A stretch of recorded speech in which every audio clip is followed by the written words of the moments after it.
আসসালামু আলাইকুম। Dream agro গার্ডেনের সবাইকে স্বাগতম। সম্মানিত সুধী, এই যে আমাদের বিড়ালের বাচ্চাগুলো, এই বাচ্চাগুলো যখন ছোট ছিল তখন এর মাকে মেরে, এই যে এখানে আপনারা বড় কুকুরগুলো দেখছেন, এগুলো কিছুদিন আগে আপনারা ছোট বাচ্চা দেখছিলেন। আমাদের ফরহাদ ভাই খুব যত্ন সহকারে এই বাচ্চাগুলোকে বড় করছে। 5টা বাচ্চা থেকে এখানে 3টা বাচ্চা। এটা হচ্ছে আমাদের আরেকটা কুকুর, এটা প্রেগনেন্ট এখন।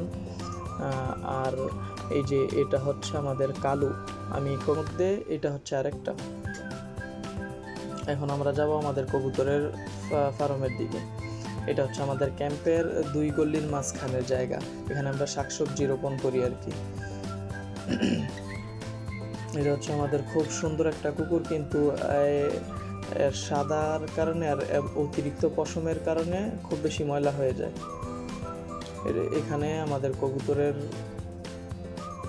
খোপগুলো এখানে রাখা আছে। কুকুর এবং বিড়ালের জন্য আমরা এই গেটটা দিয়ে দিছি ছোট করে।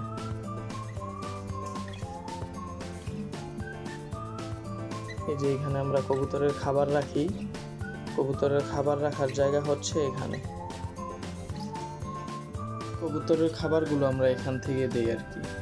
এই যে এইখানে আমাদের কবুতরের খোপটা আপনারা দেখছেন, অনেকগুলো কবুতর এখানে রাখা আছে অলরেডি। সবগুলোই বাহিরে চলে গেছে। আমাদের 50-60 জোড়া কবুতর থেকে এখানে মাত্র অল্প কিছু আছে আর কি। কিছু ডিমে তা দিচ্ছে, কিছু উপরে বসে আসে, কিছু খোপের মধ্যে গিয়ে আছে, আর বাকি কবুতরগুলো অন্য অন্য জায়গায় গেছে। এইগুলো আমাদের বাহিরে রাখছিলাম।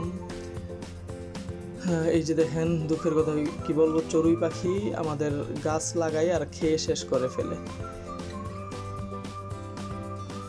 চড়ুই পাখির জন্য আমরা কোনো কিছু করতে পারতেছি না। টমেটো যেই গাছই লাগাই ছোট থাকতে খেয়ে ফেলে, যখন বড় হয় যেখানেও খেয়ে শেষ করে ফেলছে। কিন্তু এইগুলো খাইতে পারে নাই এই জালিটা দিয়ে রাখার কারণে।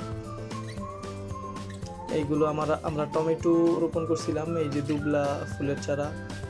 এইটা আমাদের অফিসের ভিতরে আমরা একটা করলার চারা রোপণ করছিলাম, তো সেটা মাশাআল্লাহ বড় হয়ে গেছে। এটা বাহিরে শিফট করতে হবে। গরম আর একটু কমার জন্য অপেক্ষা করতেছি। গরমটা কমলে আমরা বাহিরে শিফট করবো। আর এটা হচ্ছে আমাদের তুলসী গাছ, ছোটটা।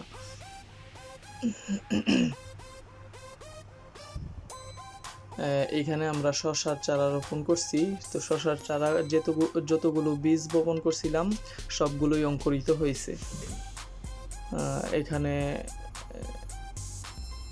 এই যে এটা তুলসী, ওই তুলসী গাছটা যখন ছোট ছিল তখন, এখন একটু বড় হয়েছে। এই যে এখানে আমরা অনেকগুলো চারা লাগাইছিলাম, হইয়া অল্প মাটির কারণে এবং অতিরিক্ত তাপের কারণে মারা গেছে। অনেকগুলো টিকে আছে। 2টা করলার চারা থেকে একটা বাহিরে যখন নিছি, বাহিরে নেওয়ার পর মারা গেছে।